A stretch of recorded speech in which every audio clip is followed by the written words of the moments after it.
Is there anybody that you know, let's throw it back on you, that has been as, or has a passion to a similar extent? It's kind of Oh grown with yeah. it. I mean, it's different. I'm a lot older than you, right? So, That you find it, as people get older, they get more into the things that they're into. Mhm. And obviously in a professional setting, you meet people who are really, I meet people in my job who are world-renowned experts in, planning or architecture or things like that. And it's fascinating to talk to them because, they're at the top of their field. They know all the stuff. They've done everything. They've met everybody. It's fun to argue with them too. Oh, I bet. Yeah, but to just share their passion. Yeah, without a doubt. And this is like you're saying, these guys are top in their field. One of the quotes that I don't know whether or not I heard it or I came up with it. A lot of these guys, when you sit down, imagine one conference is it's like another one is like you're working on projects together.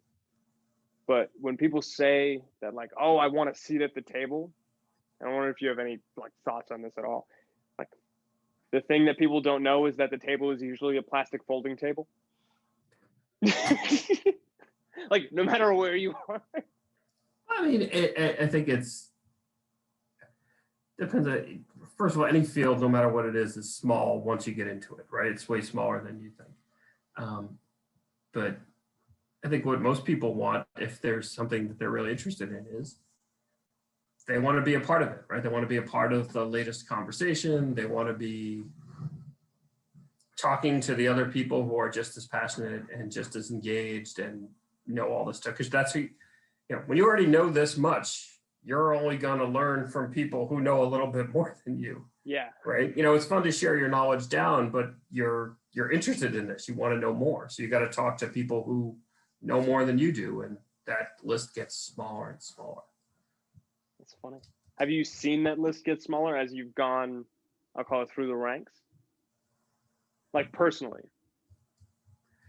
It's funny, right? I tell this to other people in my profession who, I've been doing my job for 25 years, and you get to a certain level and you just got to own the fact that you're at a certain level. And it happened to me a few years ago. I would kind of look around the room going like, oh, that's a good question. I wonder who's going to answer it. And be like, oh crap, it's me. like I'm the oldest person here, or I've been more experienced, or I know more about this than anybody else. So I guess I'm the one who has to answer this. Interesting. Or be responsible or whatever. Yeah.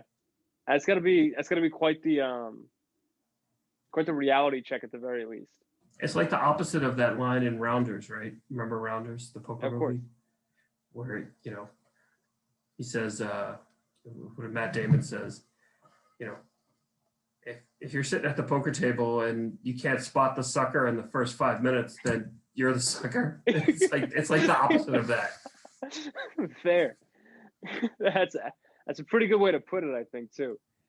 It's like it's got to be quite the experience too, because like I'm coming to the point now where even I'm talking to freshmen even in college, and this is a whole other realm, but like they'll ask questions or ask me about what I'm doing, even asking me questions about this Orca stuff, and they're asking questions as if I have every answer they could ever want, as like a senior who knows stuff, and I'm looking at them like I don't feel personally like I know much more than you do now.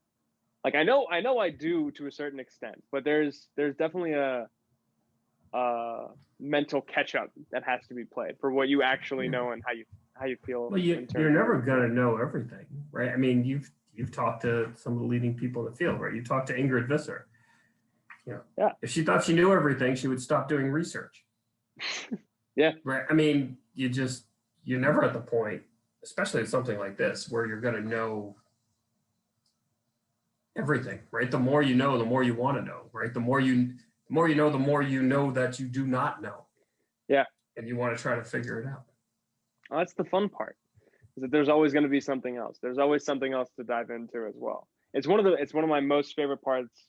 The professor that I met earlier this year in March, name is Jason Colby, is Dr. Jason Colby. He's a professor at the University of Victoria, but he wrote this book. Orca. If you were smart, you would have put it on top. If I was smart, I would have put it on top. But that's okay. I wasn't sure if he was going to come up. I'll put it properly faced up. I asked him earlier if he would come on. He did say yes. I'm very excited about that. Oh, really?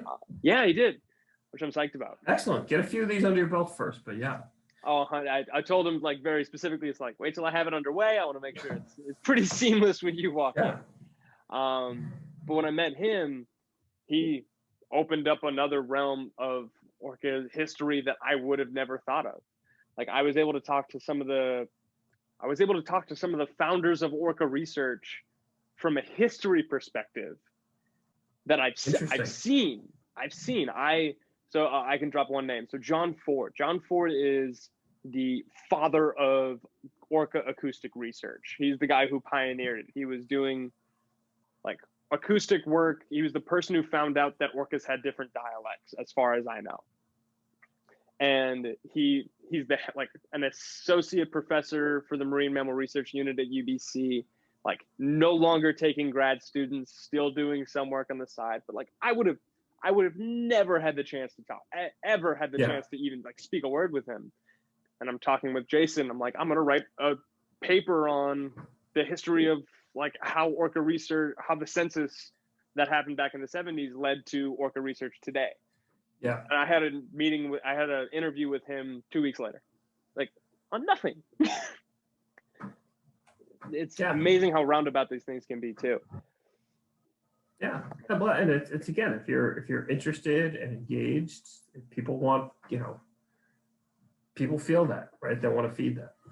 Yeah, and it's fun too because it's one of the things about what I'm doing right now, and I got to thank you as well for even just putting forward the idea of like do a podcast, do a YouTube channel, whatever it might be, because talking to people about the stuff that they're interested in and like truly being interested rather than trying to get anything out of them, like. The only thing I'm trying to get you to do is be excited. Like you don't need information. You don't need anything else. I truly want to hear why you enjoy this so much, why you continue to do it. It's amazing the responses that you can get from people. Yeah. I gotta say. That's fun to watch somebody be excited about stuff. Talk about the things they really know. They know a lot about.